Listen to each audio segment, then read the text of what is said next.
తెలంగాణలో ఉప ఎన్నికలు వస్తాయా?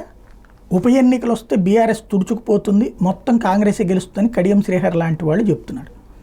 బీఆర్ఎస్ తరపున గెలిచినటువంటి వాళ్ళు 10 మంది కాంగ్రెస్కి వెళ్ళారు. ఒకప్పుడు కాంగ్రెస్ తరపున గెలిచిన వాళ్ళని 2/3 చీల్చేసుకున్నది బీఆర్ఎస్. తద్వారా కాంగ్రెస్ పార్టీ ఉనికి లేకుండా చేసింది 2018-23 మధ్య.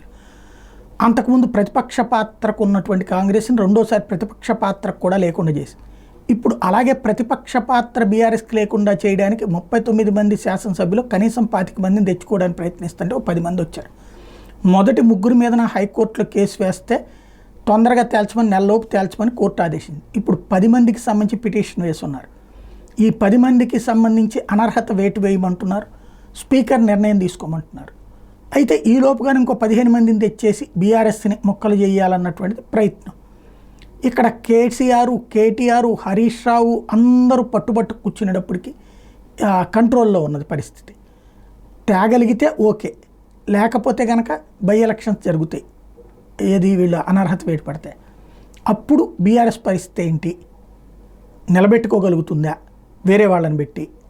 లేదా కాంగ్రెస్ గెలిచి బీఆర్ఎస్కి భారీ దెబ్బ కొడుతుందా? చూడాల్సి ఉంది.